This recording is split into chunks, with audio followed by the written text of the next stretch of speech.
Get the party started. All right, here we go with our third and final jQuery Ajax tutorial. Our app is in the place where we can now load up all the orders when we arrive, and we can add new orders. Lauren wants a latte. There we go. So we can add new orders, we can refresh our app, and our orders exist because they're coming from the back end. So what we need to do now is we need to add a delete button so we can remove orders. And we also want to fix this right here. This is kind of a messy, hacky way of piecing together a string in order for us to build out a template. It works totally fine with something this small, but if we want to add 3 or 4 elements and a lot more markup, that's going to be messy really, really fast. So we've got to do a better way of doing that. We're going to use the Mustache JS templating engine. So let's go ahead and add Mustache JS onto our page. Done. That's easy. And let's go ahead and create our template. All a template is a string. And so we can go li, name, and then what you'll do is double curly braces anytime you want to insert a value.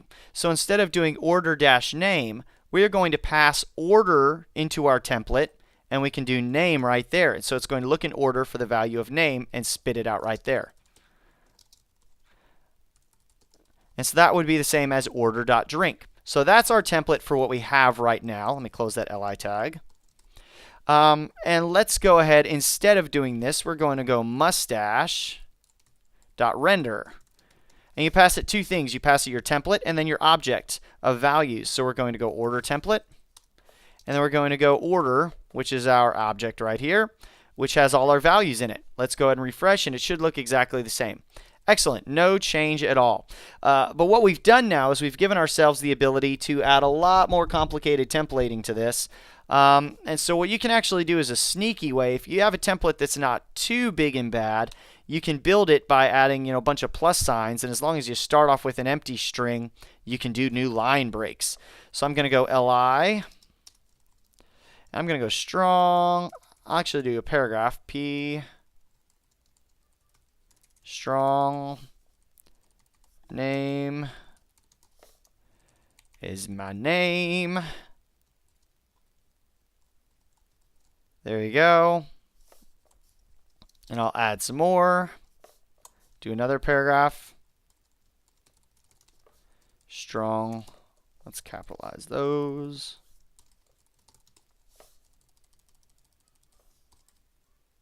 And I'm also going to add a remove button.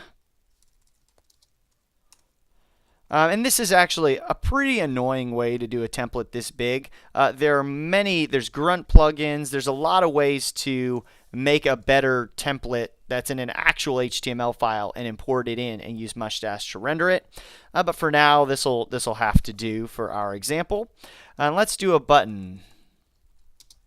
And we're going to go data ID. We want to print the ID, and I'll show you why in a little bit. ID. There we go. So let's put an X here in this button. We could style that a lot better with CSS, but we don't have to for this video. And let's give it a class of remove. Let's call it remove. So there we go. This should work fine now. And now we have our larger order. And we have our X button, which CSS should put over there or something, but whatever, it's good for now. And when we click this, we want it to remove it. So let's go ahead and look at our backend team's update. And it says to delete an order, just send a delete request to API/orders/ and then your ID of your order that you're wanting to delete. So that's why we're printing this ID here. Let's look at what HTML we're actually creating is.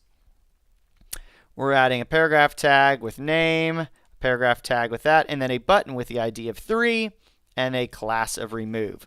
So now we can do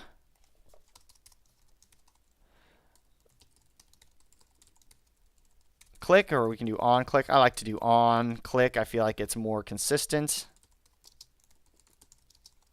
On our click function, we simply want to do Ajax type is delete, and then our URL is going to be API orders,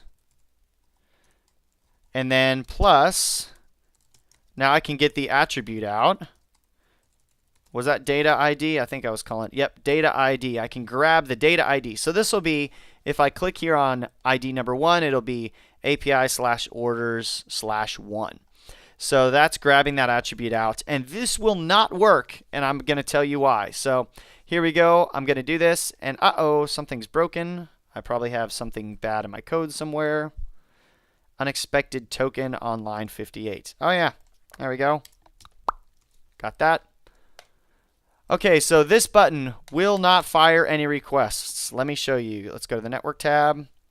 Click this all I want, and no requests are firing. Why are no requests firing?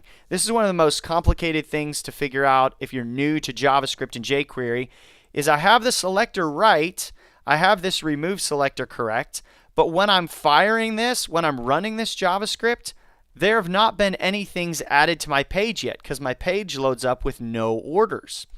My page loads up, it starts a GET request, that's in process. Let's go get the orders. Remember I said it's asynchronous JavaScript in XML? It's asynchronous, meaning it doesn't block your code. So it starts that GET request, and then it starts these other things going, and then it looks for all the remove items, and it tells to listen to those, but there's no remove items added yet. Those are going to get added 3 or 4 milliseconds later on this success function. So how do we make it listen to the remove items that aren't there yet? What we do is we listen to a click on remove items within the parent container. So my parent container is my orders UL, and I've already cached that right here. Orders equals that. So what I can do is instead of listening to remove, I can listen to orders, and instead of on, I'm going to go delegate. Delegate, remove, click. So this is going to listen to any click events on the orders thing, and it's going to only fire if it's a part of a remove class. It's going to listen for any clicks on any remove elements to come, both now or in the future, and it's going to fire them all. Now our JavaScript will work. If I refresh, let's refresh. There's my GET request. This should fire a delete request. There we go, a delete request to API/orders/1. And now this is still there, but if I refresh my page, my order is gone. Awesome. So now what we need to do is on success of that, we need to remove that element. Okay, so you'll notice a couple of my items are gone. It's because I had a code error and I needed to fix it real quick. But what we need to do now is we need to delete these items from the list once our delete request is successful. So we need to hit the X. It makes the successful delete request to the back end. And now we need to remove this from the list so we don't have to refresh our page to see our changes. So what we need to do is we need to, on success, we need to get the parent LI from this button that was clicked. So I can store that here.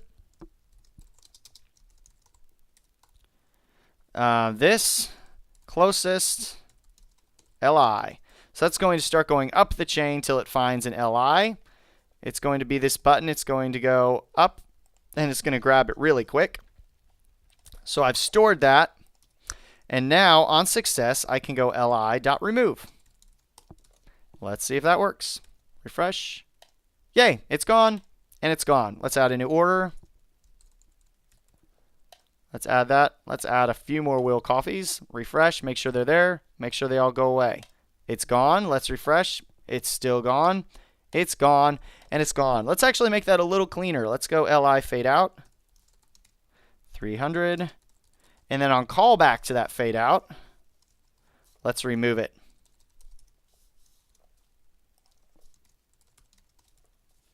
There we go. Let's do that. Add some orders again.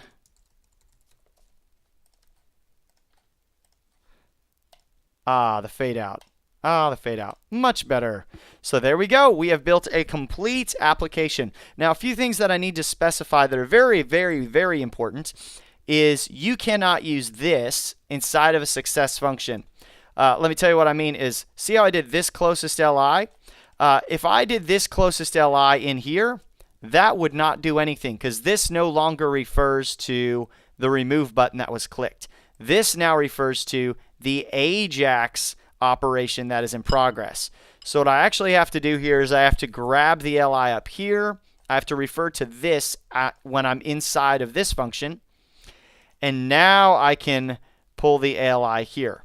If that made sense, I have no way of knowing which element I'm in when I'm inside of this. When I'm inside of the success function, I cannot use this to find out the element that was clicked. I have to use this when I'm in here, and now I can store it as a variable, and then I can access it later on. If you need to use this inside of success, the way you do that is you go var self equals this.